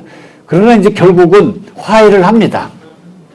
화해를 해서 호랑이하고 그 다음에 이제 그 까치가 서로 이제 좋은 관계를 유지해요. 그래서 여기에 보면은 호수 남산 군작도해라. 여기 남산은 경주 남산이 아니라 서울 남산입니다. 그래서 호랑이가 남산에서 울부짖으니 모든 까치들이 모여들더라. 모여드는 거 보입니까? 근데 그럴 수밖에 없어요. 왜 그러냐면은 이 까치는 아마 이 호랑이는 역대 호랑이 중에서 가장 이쁜 호랑이에요. 속눈썹도 보이고, 속눈썹도 이쁘지 않습니까? 거기다가 또 여러분 그 발톱을 보면은 거의 뭐 손방망이처럼 거세되어 있어서 전혀 어떤 공격할 의사가 없어 보이는, 맹수성이 없어 보이는 굉장히 부드럽고 아름다운 그냥 아줌마예요. 새끼들도 있잖아요. 그러니까 까치들이 안심하고 이렇게 그 모여들고 있는 거예요. 그런데 이제 제가 이제 일본 그 마시코 창고관이라는 데를 한 2번 갔습니다. 아마 일본에서 가장 그 아름다운 사립박물관인데 절대 가지 마시기 바라겠습니다. 거기에 이제 제가 처음에 10몇 년 전에 이제 방문했을 때는 여기가 마치 우리가 경기도 광주나 이천처럼 이 도자기로 해가지고 굉장히 뭐 흥성한 마을이었어요. 왜냐하면 이제 이 지역에 이제 유명한 도예가가 와가지고 마을 자체를 도예 마을로 만든 거예요. 근데 제가 이제 한국의 체스카라는 도록을 만드는데 혹시 아세요? 여긴 거의 뭐 모르는구나. 한국의 체스카를 만든 지 오래됐는데 하여튼 그거 하느라고 이제 세계 각국을 막 돌아다니면서 우리나라 대표적인 미나를 찍었는데 여기를 한번 찍으러 갔었어요. 갔는데 호텔이 예약이 안 되는 거예요. 그래서 이게 관광객들이 많나 했더니 아무도 없는 거예요. 아무도 없는데 바로 이제 이 박물관에 가면은 이런 미나들 이런 게 이제 많은데 요 그림을 찾았어요. 근데 이 그림이 쓰나미로 해가지고 훼손이 됐다는 거예요. 그래가지고 그때 이제 한 5-6명이 갔는데 갑자기 그때부터 긴장을 하기 시작한 거예요. 왜냐하면 여기가 어디냐. 그래서 구글맵으로 찾아봤더니 후쿠시마 바로 옆에요. 원전 사고 일어났다. 그때 날아간 거예요. 근데 우리가 그것도 모르고 점심을 소바를 먹었는데 제가 이제 약간 콜레스테롤이 높아서 새우를 옆에 있는 친구한테 줬어요. 그 얼마나 다행입니까? 그래가지고 그다음부터 그 새우 먹은 사람하고 안 먹은 사람 따로따로 다니자. 근데 여기에서 이 호랑이를 찍은 거예요. 이 호랑이는 우리가 앞에 봤던 그 신재원 호랑이와 같은 작가로 보이는데 정말 매력적인 캐릭터예요. 여러분 이런 그림을 그리셔야 돼요. 이런 그림들이 세계적으로 인기를 끄는 거예요. 여러분. 아까 말한 송암 명호도처럼 사실적인 그림이 아닌 거예요. 그래서 여기 보면 호랑이 패밀리예요. 어미 호랑이 있고 새끼 호랑이 보이죠? 호랑이 가족인데 호랑이 엄마인데 이 웃음이 정말 재밌잖아요? 그래서 그 왼쪽에 있는 것처럼 사실적인로 그린 호랑이는 당분간은 안 먹혀요. 근데 오른쪽 있는 것처럼 굉장히 해학적이면서도 재미있는 어떤 캐릭터 이런 거를 현대 사람들이 좋아하는 거예요. 좋아하는데 어떻게 해요? 이런 걸 그려야죠. 안 그렇습니까? 네. 그리기도 더 쉽지 않아요? 맞습니다. 훨씬 쉬워. 이렇게 고생하지 마시고 터친다고. 이 패턴 보세요. 여기를 여러분이 이제 모사를 하면서 도대체 이 조형원리가 뭐냐 이걸 깨우쳐서 이걸 응용을 하시면 돼요. 요거예요.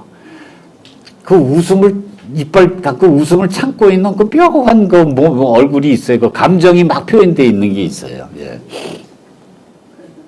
결국은 그래서 우리가 굉장히 그 백수의 왕 같은 그 위험 있는 호랑이가 바보 호랑이로 이제 바뀐다.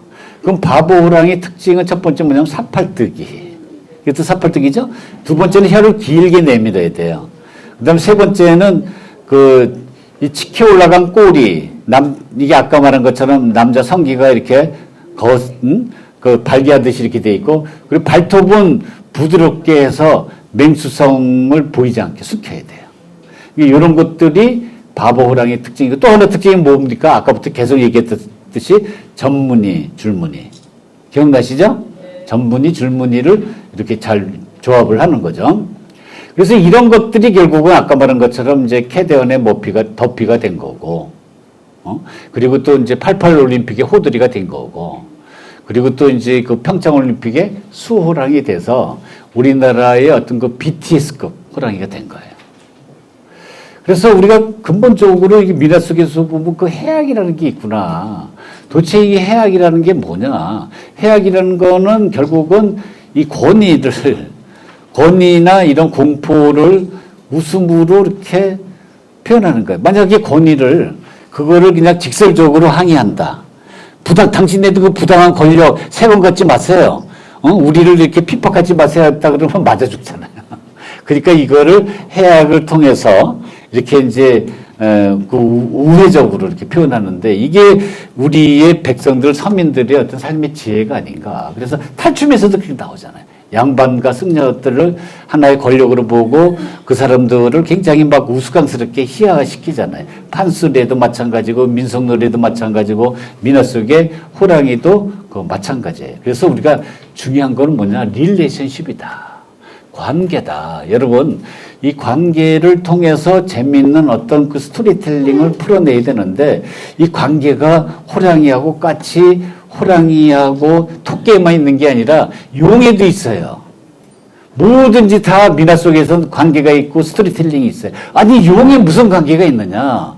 여러분, 만약에 용이 호랑이라 그러면 까치에 해당하는 게 뭐게요? 여의주예요. 그래서 여러분 보시면은 켄터키 할아버지 같이 굉장히 인자한 용이 막 달려들고 있는데 뭘 달려들고 있어요? 여의주예요. 여의주라는 이 구슬에는 여러분 빨갛게 피어나는 게 이게 뭡니까? 불꽃무늬, 화염무늬예요. 그런데 이 여의주를 잡아야 용이 신령스러운 힘을 발휘하는 거예요. 신령스러운 능력을 발휘하는 거예요. 근데 여의주는 또 그거를 자기가 그런 데에 어떤 에너지원으로 작용하지 않게 해서 막 필사적으로 도망을 치고, 그 다음에 이제 용은 그거를 또 안간힘을 써서 잡으려고 하는 모습이 이렇게 표현되는 거예요. 여기 보시면은 좀 막 나살려라고 도망가는 거 보입니까? 여의주가? 그래서 우리가 화염문이 마치 우리가 날개처럼 또는 팔다리처럼 이렇게 표현이 돼가지고 막 도망가고 있고, 거기다가 또 재밌는 거는 여러분 용의 헤어스타일을 보세요. 어느 미장원을 다녔습니까? 녹색으로 물들였어요. 어떤 거는 투톤으로 물들인 것도 있고 재밌어요. 헤어스타일도 여러분 주목해서 보세요. 이게 미나예요. 그러니까 미나는 절대 사실적으로 그리지 않아요. 아까 호랑이, 소가 명호도처럼 굉장히 재밌게 이런 식으로 이렇게 표현하기. 이래서 요새 현대적으로 이걸 표현할 수 있는 것들이 많이 있고, 이 경우는 드디어 뭡니까? 잡지 않았어요? 뭐로 잡았어요, 여러분? 이게 여러분 뭡니까? 더듬이에요. 뿔이 아니고 더듬이입니다. 그 더듬이가 바로 여기 눈 밑에서 이렇게 용의 눈물처럼 나와가지고 더듬이로 딱 잡았더니, 여의주가 이제는 나는 항복해가지고 지금 뭐 자포자기한 모습 보입니까? 이렇게 보이는 거예요. 이게 드라마예요. 이게 스토리텔링이에요. 마치 우리가 호랑이하고 까치의 재밌는 어떤 갈등 관계가 이렇게 펼쳐지듯이 그 울릉도에는 용하고 여의주의 이런 드라마가 펼쳐지는 거예요. 여러분 그걸 읽어내셔야 돼요. 그래서 여러분만의 드라마를 만들어 내셔야 되지 않느냐. 그래서 여기 보시는 것처럼 까치 호랑이 보세요. 여기 바보 호랑이가 돼가지고 어떻습니까? 여기에 사팔뜨기잖아요.